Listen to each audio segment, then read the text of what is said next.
Hello everyone and welcome to this episode of Bad Roommates. First up we have I Got My Roommate Kicked Out for Smoking in a House with Asthmatics by SwiftyT13. I am 18 and living in a shared house with 5 other roommates. Everything was completely normal until this girl Poppy, who's 21, moved in about a month ago. She joined last, about a week after all of us, and we had some really basic agreements. Nothing strict, just let everyone know if someone's coming over, and no smoking inside. Easy stuff. On her first day, she had someone over immediately and blasting music at midnight, so loud that people 2 floors down could hear every word. The house was literally shaking. And that same day, she was smoking inside. In England, that's illegal indoors, and 2 of my roommates have really bad asthma. I think that's a misunderstanding of the law. It's illegal in enclosed public spaces. This is her home. The rules might be different for shared housing, but it's not illegal to smoke in your own home. I mean, imagine a dystopian society that would be if you couldn't smoke in your own home. But if it's an agreement when moving into the house that she won't smoke, then obviously that's more of a civil matter, and she could and will get into trouble for doing it that way. But it's not illegal. Not a legal matter. Right, let's see, where were we? Oh yes. They could barely breathe. We told her nicely to please smoke outside, since the garden is basically right there. She agreed, smiled, acted sweet. The coffee shop owner under our house even kept finding cigarette ends on the floor, and one fell on his co-worker's head from our windows. And guess who it was? Yep. By day 3, she had 2 more people over, running between the garden and her room. We started smelling smoke again, same thing. She'd just keep doing it no matter how many times we asked. For the next 2 weeks, she kept playing her music loudly every night. Jade, our roommate next to her, kept asking her to turn it down so she could sleep.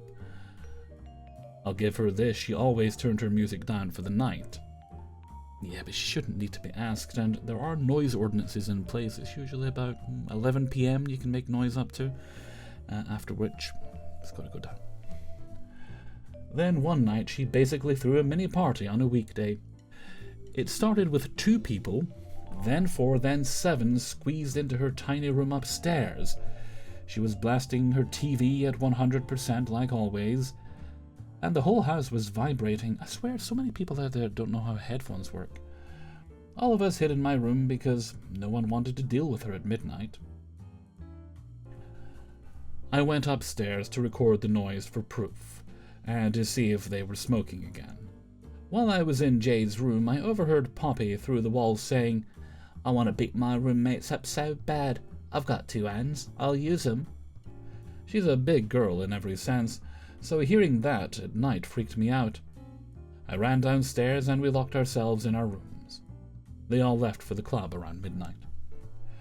We messaged the landlord privately and he immediately told her to stop the party. She did, and strangely didn't act angry about it. There was also a small incident with a clothes drying rack we all bought. It cost £20 and everyone pitched in except her, which was fine, as she said she had her own. But about a week later, she asked to use ours. Billy said no, nicely, since she didn't pay for it. She used it anyway, and then acted annoyed at us for even mentioning it. A week after that, things got worse. She had another boy over without telling us. They came inside smelling strongly of weed and looking extremely high. Now, that's illegal in England. More people went upstairs with them. The house is 3 floors, and the smell didn't reach the basement at first.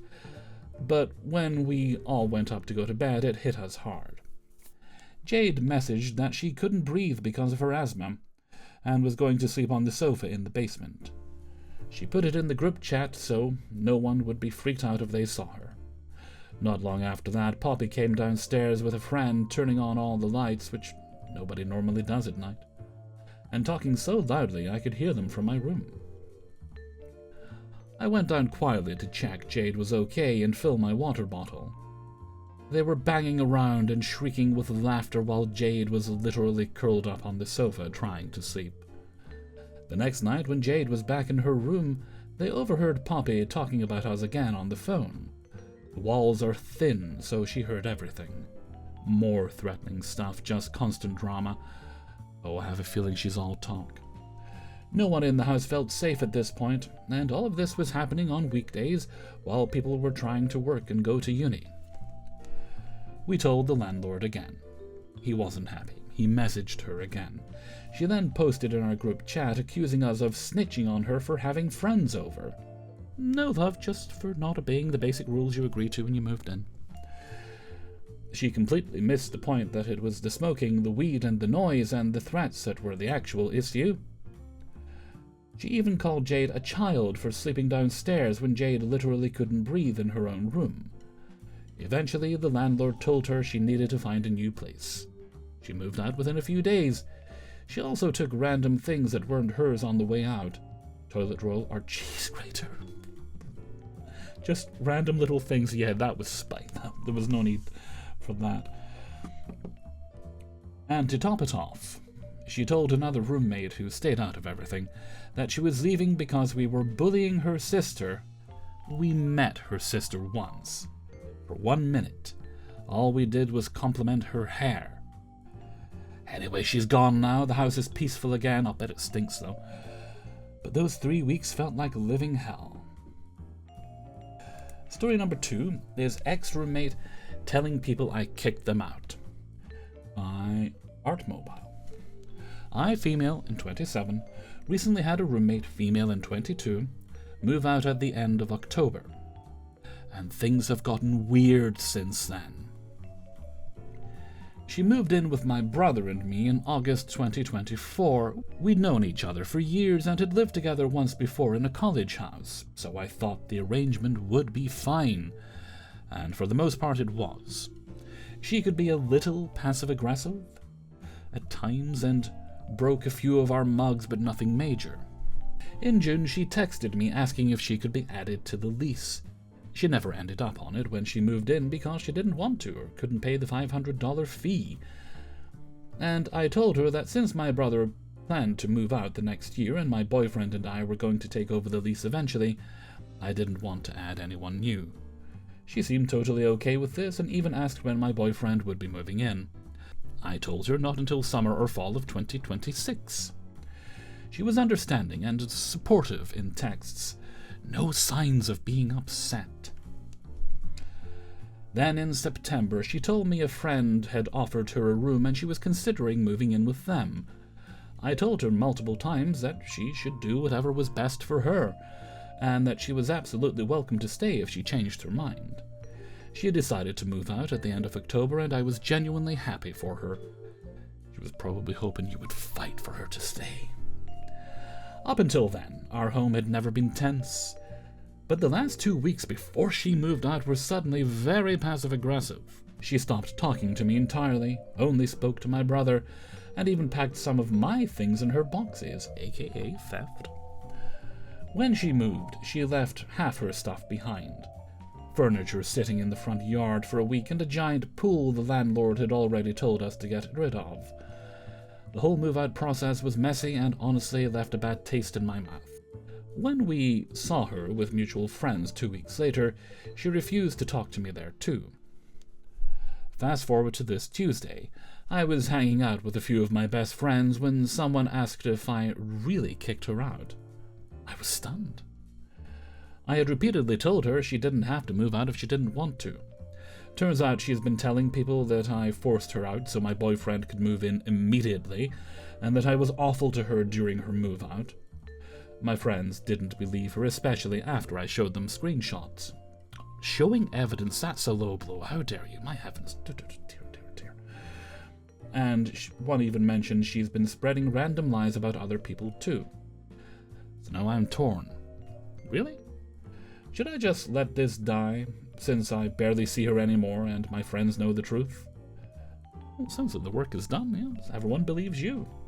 Or should I confront her about the lies?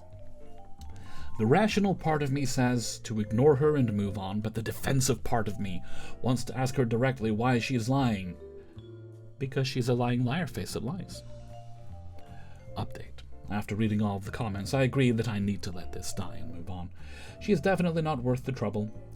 I'm keeping screenshots of our conversations just in case it's brought up. That is always very, very smart. But other than that, moving on seems like the best course of action. Thanks for everyone who commented and read my little rant. Cheers. Well, I have no advice to offer beyond what you've already decided to do, because really, what would be the point? You'd just be hoping she admits that she's totally wrong and begs forgiveness, and she doesn't sound like she's exactly operating with a full deck. Story number 3. Am I the asshole for wanting a room change for my university roommate? No. Story number 4. Oh, alright, we'll read it. This is by Zero Geno. I, 18 female, moved into my university dorm this year with a guy friend. 18. Me. As many guys are. My school normally doesn't allow co-ed rooms, and we got around it by choosing gender neutral on the housing form. I picked him because he was the only person I knew at my university, and I didn't want to room with a stranger. Before moving in, we were pretty good friends, but the moment we actually became roommates, everything felt different. When I moved in, he didn't help me or my parents with anything, not even carrying the mini-fridge. He also barely brought anything for the dorm besides a water filter and kettle that I asked him to bring. Things got a lot worse when he got a girlfriend. At first I was genuinely happy for them, but then I started getting sex-lied a lot. One night turned into 2. 2 turned into 8. Quite the champion shagger, isn't he? Eventually, I stopped going into my dorm because it didn't feel like my space anymore.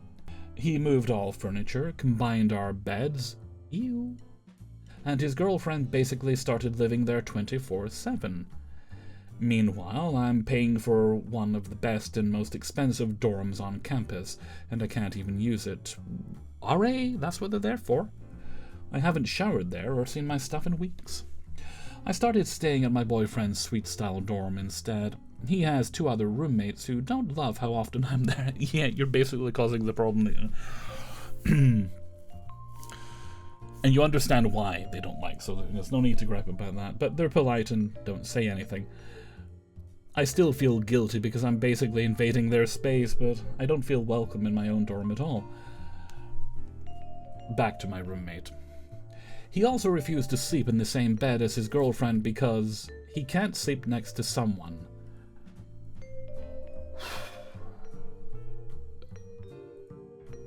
Okay, not even touching that one. Which feels like BS because they clearly do everything else together. Oh, the rumpy-pumpy. They've also had sex, on my bed and sheets. In the beginning, he didn't bring any bedding, so he used mine. And after they had sex, he made me clean the sheets. Honestly, that sounds like some weird fetish on their part. Oh, that's just nasty. No. You need to learn to slap a bitch, by which I mean your roommate. Not that I'm encouraging violence, of course. We never encourage violence around here. Another issue that added fuel to the fire right before reading week. He left for a few days and didn't take out the trash, even though most of the mess was from his own friends hanging out in our room. When I came in for the first time in days, the trash was overflowing, and he told me I needed to take it out because my friends made the mess. Even though they're also his friends, it irritated me, especially because I barely used the room anymore. His girlfriend also didn't like how he was treating her, but I know I overstepped by bringing that up to her, and I recognize I shouldn't have gotten involved in their relationship dynamic. During reading week, I vented about the whole thing to a high school friend who's also friends with my roommate. Not my smartest decision, but I trusted him. We've talked about personal things before, and I was the one who introduced him and my roommate in the first place. I was also PMSing and frustrated, so I probably didn't word things very nicely. Instead of just listening, he immediately told my roommate everything I said. Well, you learned they weren't really a friend then, didn't you?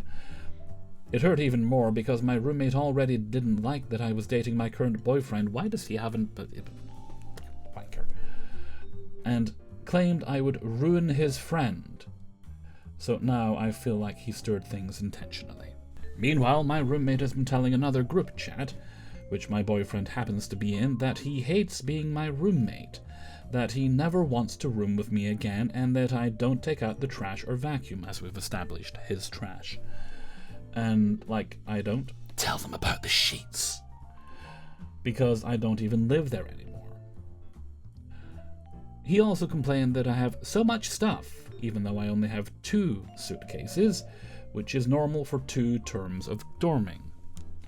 I'm wondering if I'm the asshole for wanting to move out or if I'm missing something.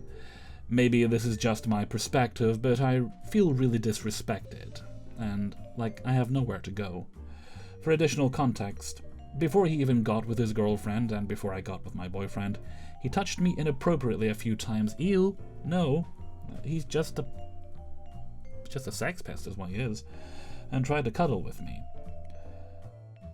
I still don't fully know how to process that. Sexual assault, love, that's what it is.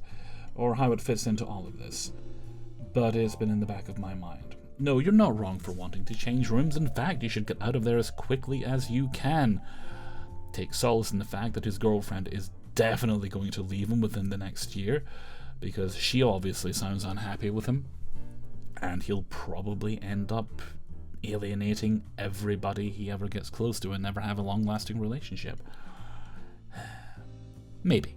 You never know. These wankers often have a way of landing on their feet, but you need to protect yourself. If you have a way of getting out of there, you absolutely should be, and really you should have been reporting his behavior before now, especially having his girlfriend practically living there and pushing your beds together. What's that all about? Oh, that's very, very creepy.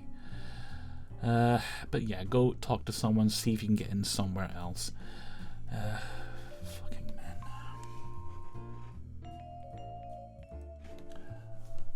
Story 4.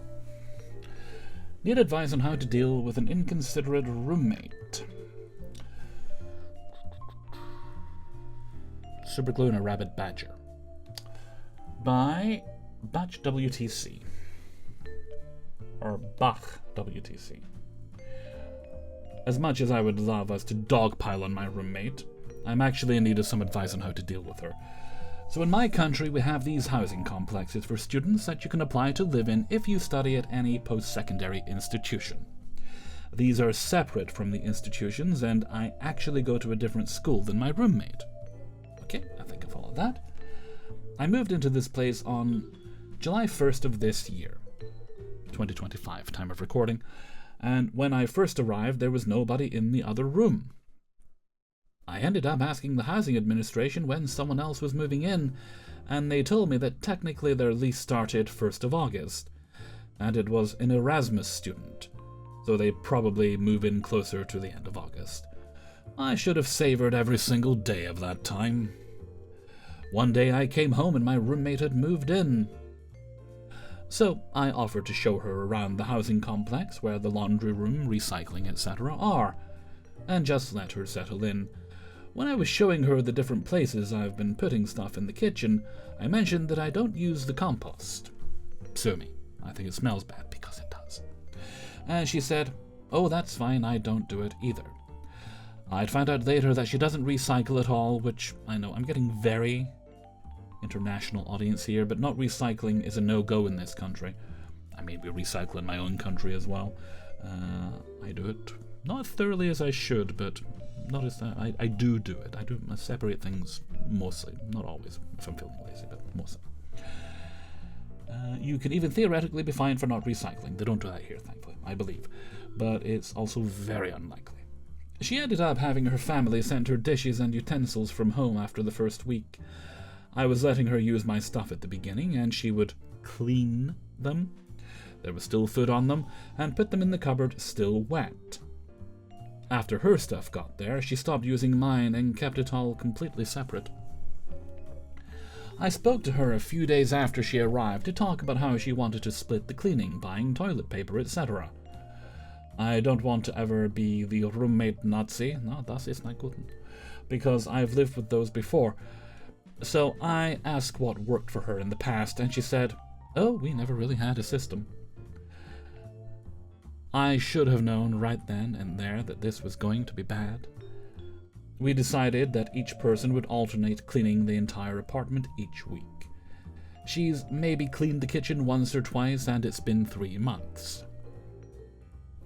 In addition to the not recycling, she does not even take the bin out and often leaves it overflowing. When she cooks, she leaves a huge mess in the kitchen, oil all over the counters, and never cleans it up. She's using too much oil then. She leaves a raw chicken, among other things, uncovered in our fridge. She slams doors at all hours of the night. She wears her shoes indoors. Not acceptable in this country, and she would know. I know cultural differences exist, but I also know a bunch of people from her country, and they would all be horrified at her behavior. I mean, the shoes thing, I take them off in my own house, but honestly, I would be horrified if someone else came into my house and took the shoes off. They'd be like, no, what are you doing? Put them back on. But that is something that varies on a personal scale. If you ask, generally speaking, I'd be like 50-50 as to what people prefer. Like if I was going to go to somebody's house as a guest and they had the rule, take your shoes off, I'd just turn around and leave. Respectfully, but it wouldn't be something I'd be comfortable doing. Anyway. Okay, so now this is where I feel like I need to say something instead of just putting up with her. She started having people over. Totally fine. There was once when it was midnight and I had to be up at 6. Well, that's not fine. They were talking loudly right outside my door. Bit of an asshole move, but it was a one-off. I would really appreciate if she would send me a message. Not even asking, just saying when she's going to have people over, so I know. I would assume to do the same. I'll bet if she didn't, it would be a problem for her. She has started occasionally using my stuff again. She used my tongs on some chicken last night and did not even attempt to clean them. She just put them right back into the drawer, which means I have to clean a bunch of stuff in there now. I don't think there's any other way to look at this other than her being majorly disrespectful. She'll be gone at the end of January. Bye, bitch. And I'll never have to see her again. With Christmas coming, it's realistically a maximum of 7 weeks of actually living together left. I hate living like this, especially because it all seems to be getting worse as time goes on. But I hate being confrontational. And I really don't want to be one of those roommates you have to walk on eggshells around. Well, if you're gonna be gone the end of January, I mean, at the time of reading this, we're in December. We're working our way through the first week of December. And as you say, you've got the Christmas break and everything coming up, so it's not going to be that long overall. I'd just ride it out instead of creating a conflict. But feel free to tell her how you feel when she moves out. At least it's a problem that's going to fix itself. You hear those stories where people are like, I've just got into this lease with this person. It's a 1-year or a 2-year lease and they're stuck with this jackass. At least your jackass will be gone soon. Okie dokie. Fifth and final story. Am I the asshole in this situation? By Comfortable B, 8030. Small backstory. We became friends in middle school. I was the troubled 14-year-old from a broken home, single mom. We would hang out smoking weed, and I'd leave the house whenever I wanted to. Her family and home was a nice place to land for me and my turbulent home life. She is the youngest of 3. Her mom remarried, and both her parents are well off. We remained friends throughout our adolescence, with space in between when I turned 19 and moved out with my partner. I focused on college and grinded my way out of my destined poverty. Good job. She was always partying and was supported by her parents. Contact slowed down quite a bit, but we still remained friends. She met this guy from another continent who came to live with her eventually, and they both moved south. She was always the fun friend who enabled toxic behaviors, and we got along really well because we both enjoyed doing random things. I viewed her family as family, and they were really good to me. Flash forward, 2019, she gets pregnant by this guy, still doesn't have a job, and still being supported by her parents because God forbid she face any consequences for her actions. I moved south to be with family, but we still connected. and I take trips to see her and the baby. I had trouble once I moved. I felt really lonely, and I was having a hard time finding decent work. At this point, I'd have worked so many jobs, and I think she had a total of 2 or 3 that didn't last long at all. She finally got a decent job, and I was excited for her. Flash forward to 2022, I moved in with my now ex and discovered he was an alcoholic. Her parents that have been supporting her needed to move back up north to support her grandma, so she could have either moved with them or stayed in the south, but then she would need to start her job search and process all over again, losing her spot with great benefits and pay, and just overall setting herself up for life with this position.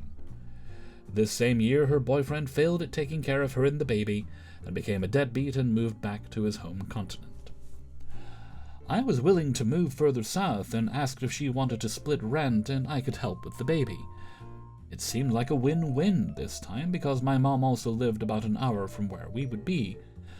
It would help secure her career for her and her son, and I could use a change of scenery. Everything seemed fine at first. I was doing lots of favors, like taking her son to school an hour away until she changed his school. I finally found a job, and it didn't pay the best, but it was stable office work. Around this time, my grandfather passed away. He raised me, so it really rattled me. I was so depressed. I had to quit that job to go to his funeral. Luckily, I found a job when I got back. What monsters were you working for that wouldn't give you time off for the funeral? We would drink and smoke a lot, like admittedly way too much. The first Christmas and New Year's I moved down, she sent her 4-year-old son to be with her parents. We went out on the town and had a good time. Just felt strange, though. She was still immature and acting like a teen. She was telling me she had a hard time with budgeting, so I offered to help her make a budget, and she got offended. She would order random things, most expensive personal care products, etc. I was really struggling to make ends meet. She had a spending problem. After I moved down and stuff, she told me that her stepdad said it's not sustainable for them to live there because of her spending habits. She worked nights and I took a day shift because I can't function at night at all, like it wasn't even an option for me. So in between, we were a team taking care of her son. She did strange things with him, like set up a camera in their room so she can check on him at night, and she wouldn't flush her toilet sometimes, so in the morning I'd wake him up and enter the bathroom with feces in the toilet. I just don't understand why people do that. She wasn't coping with motherhood well at all, and admittedly should have just went with her parents. I told her eventually she needed to switch her schedule because putting him to bed became a bit much for me. We switched at that point, so I'd be getting him ready for bed, and he would cry every night for her. It drove me insane. I felt so bad. He would wake me up in the middle of the night. Seeing the way she was treating him kicked up a lot of CPTSD stuff I have going on. I got diagnosed in 2023 with PTSD, and they put me on medications. I was so stressed out dealing with the both of them.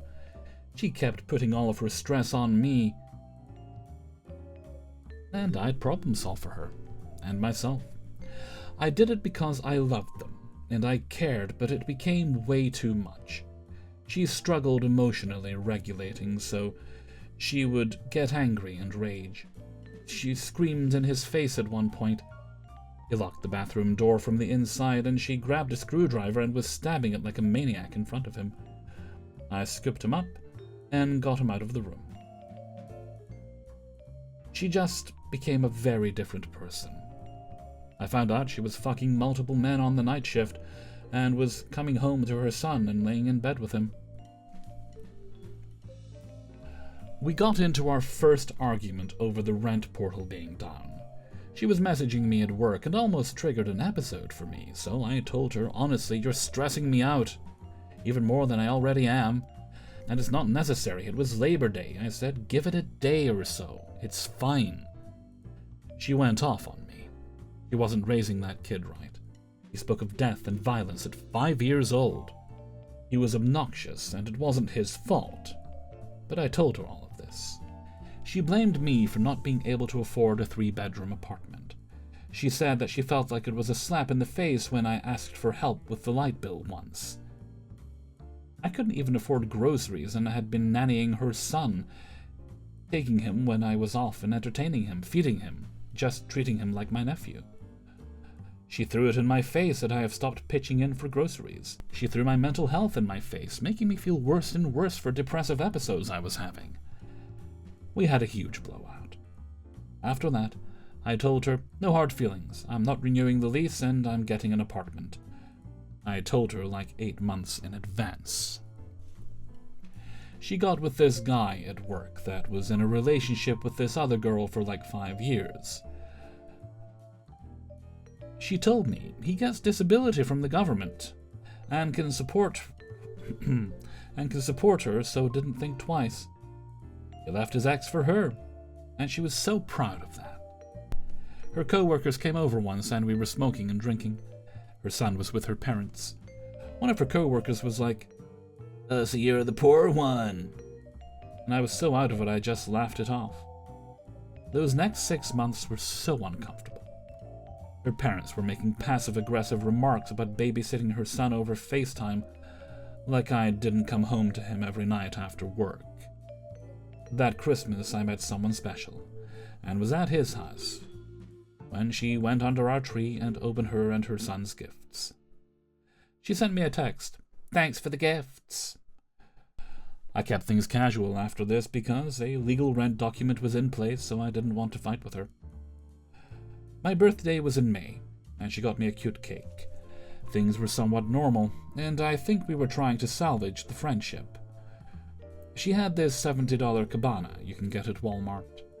I asked her to come to my birthday party at the beach and sent her the invite. "Whose event is this?" "Oh, it's mine." She didn't come. Flash forward a few months, and her family went camping and used the cabana. Her mother accused me of breaking it and not telling them. They didn't contact me to ask. No, her mom posted on Facebook with the caption, "When you lent something to a friend and they fail to let you know they destroyed it."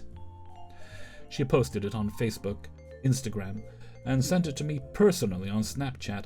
Just to clarify, that cabana worked fine when I had it and I did not break it. I was moved out from the apartment at this point and debating on saying happy birthday at all to her. I blocked her and her family. I still think about it. There's so many other things, but this has been long. Well, I'm so sorry to hear you had to end a lifelong friendship, but I'd imagine as you look back on it now, you'll be seeing the cracks forming. That was maybe a bit more one-sided than you thought. It's good that her family were kind to you when you needed it, but that's something that should just be normal. It almost seemed like she, over time, had expectations of you because things had been better at one point. Maybe she'll grow up one day. She definitely won't. You never know. Okay, that brings us to the end of today's video. Big thanks to everyone who allowed me to use their stories. If you would like to support the channel, you can sign up for my Patreon page, where you get early access to the videos for $1 or more whenever you're comfortable supporting a month. You'll also find a link in the description to my merchandise store on Teespring, as well as my Discord server and Threads account. If you need to contact me, that's kingofthecities@gmail.com. I've written that out in the description for you.